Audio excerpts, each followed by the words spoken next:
Quando lemos nos evangelhos sinóticos os relatos da vida ministerial de Jesus aqui na terra, percebemos alguns grupos que observavam suas ações e que não eram citados no Antigo Testamento.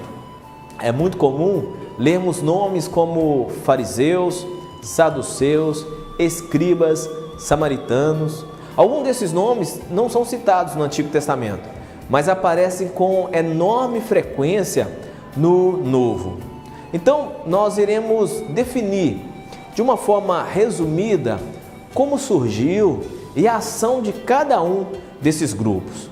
Para colocarmos um pouco em ordem cronológica, teremos que fazer um retrospecto dos eventos que tiveram lugar após a queda de Jerusalém e o exílio em 586 a.C. Então vamos começar com os samaritanos. Então vamos falar dos samaritanos, pois após o reinado de Salomão, o povo de Israel se dividiu em duas nações, Israel e Judá, ou seja, Reino do Norte e Reino do Sul. O reino do Norte, que é Israel, assumiu Samaria como a sua capital e misturou a adoração a Deus com a idolatria de outras religiões, enquanto o Reino do Sul, que é o povo de Judá, eles continuaram a adoração ao único Deus. Você pode ler isso no texto de 1 Reis, no capítulo 12 e no versículo 20. A cidade de Samaria ela foi destruída pelos assírios em 721 e mais ou menos 27 mil pessoas de classes governantes e dos artesãos mais habilidosos foram deportados para a Síria e depois dispersos. Isso está registrado em 1 Reis, no capítulo 17, versículo 24. Com isso, apareceram novos habitantes em Samaria e os judeus que restaram se misturaram com esses novos habitantes, surgindo assim os samaritanos. Parece que um tempo depois, um grupo de samaritanos fora impedido de adorar a Deus em Jerusalém. Então, estabeleceram um ponto de adoração em Siquém, construindo um templo no Monte Gerizim. E aos poucos foi surgindo uma fé distinta da fé dos judeus. Por causa dessa fé distinta, existia uma forte desconfiança entre os que adoravam no Monte Gerizim e os que adoravam no templo restaurado em Jerusalém. Por isso, quando lemos sobre a conversa de Jesus com a mulher samaritana, surge dela o questionamento sobre o local de adoração. Agora nós vamos falar dos saduceus, que foram os sucessores dos helenistas e mantinham-se como a classe rica e reinante, se identificando com o sumo sacerdote e com o pensamento grego.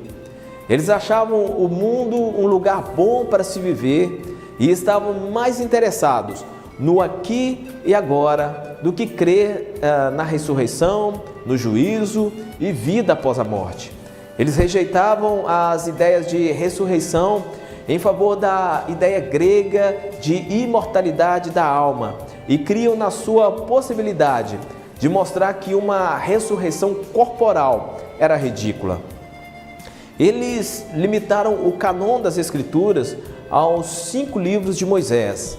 Por essa razão, Jesus, ao ser testado por eles, refuta o argumento contra a ressurreição dizendo: "E acerca da ressurreição dos mortos, não tendes lido o que Deus vos declarou, dizendo: Eu sou o Deus de Abraão, o Deus de Isaque e o Deus de Jacó?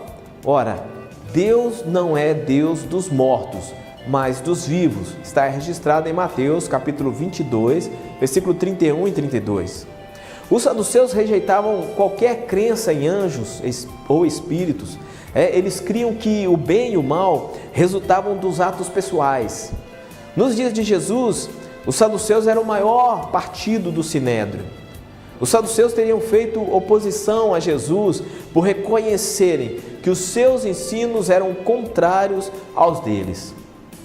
Foi depois do ensino sobre a ressurreição e o ressurgimento de Lázaro que os principais dos sacerdotes, no caso aí os saduceus, decidiram que Jesus deveria morrer. Você pode conferir isso em João capítulo 11, dos versículos 45 até o 53.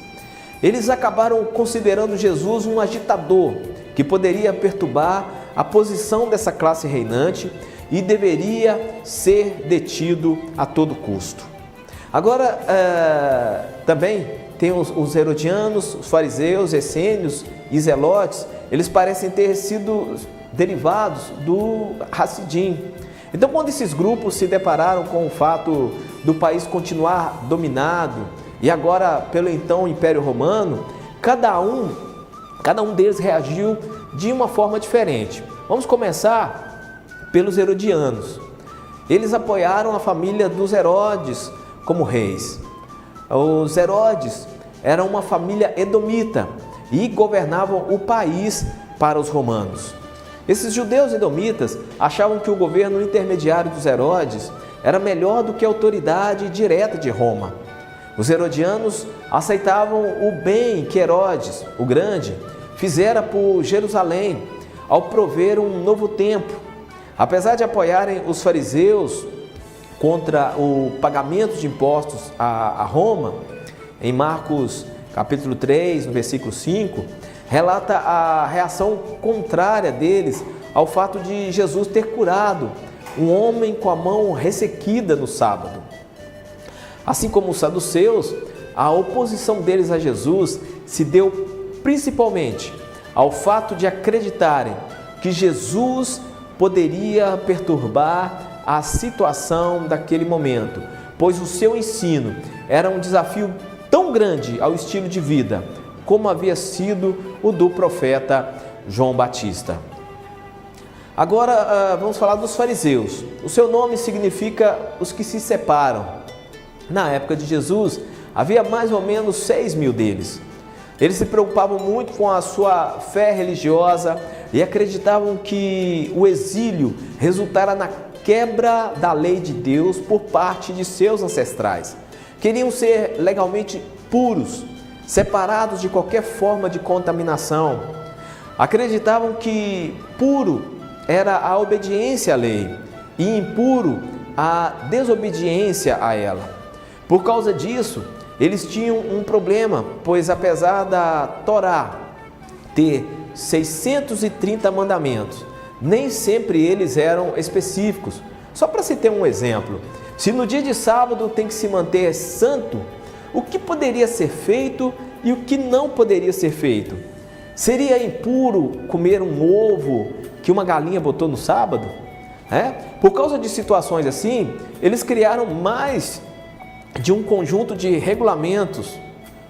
Aliás, criaram mais um conjunto de regulamentos para impedir que as pessoas quebrassem a lei.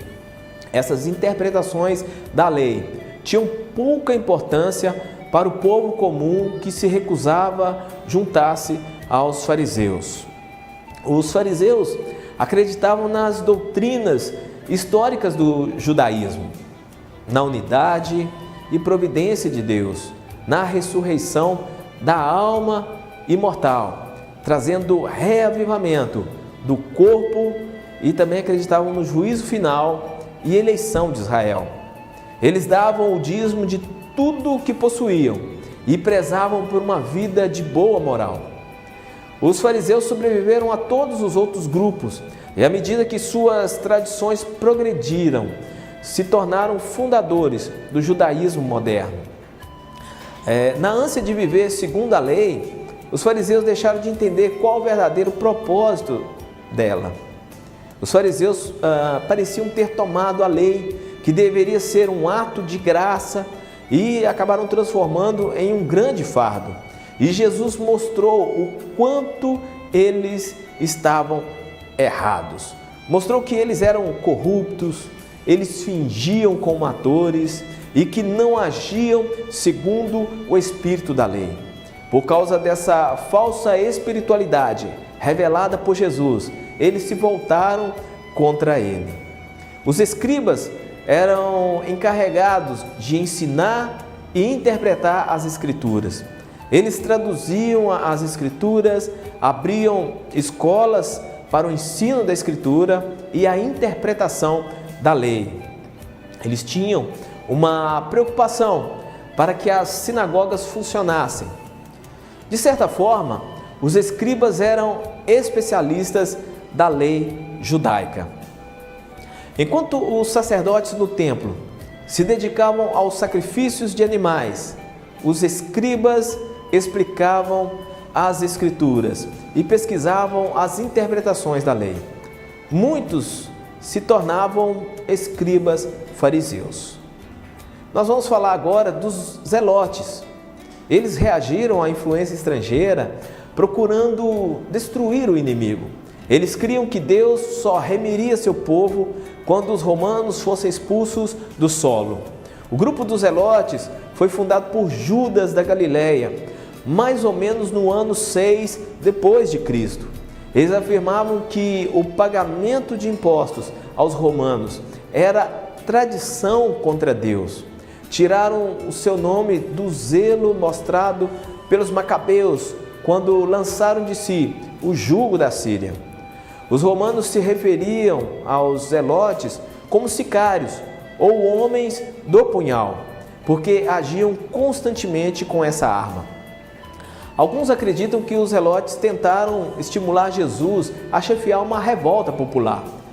Segundo esse ponto de vista, Judas Iscariotes trabalhou com os zelotes a fim de colocar Jesus numa posição impossível, na qual ele teria que usar seu poder divino para se salvar.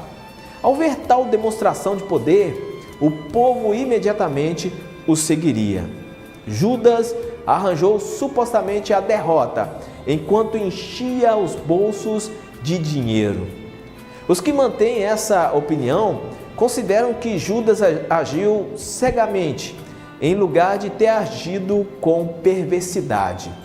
Eles afirmam que só vendo Judas desse modo, podemos entender como ele poderia ter dado um beijo afetuoso em Jesus na ocasião em que este foi preso, ou compreender o suicídio subsequente de Judas.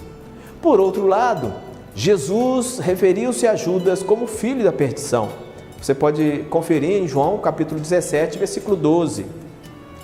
Os zelotes se envolveram na revolta que provocou a destruição de Jerusalém no ano 70 depois de Cristo. Eles recuaram para a fortaleza que havia tomado dos romanos logo no início e finalmente pereceram quando Massada caiu em 74 depois de Cristo. Os zelotes continuavam ativos na época da rebelião final de Bar Cokhba, em 135 depois de Cristo, que levou à expulsão dos judeus da sua própria terra e à destruição final de Jerusalém. Resumo da história: esses grupos aqui estudados, no fundo, eram não apenas grupos religiosos, mas a gente percebeu também que eram grupos políticos, tá bom? Então esse é o nosso Teologando de hoje.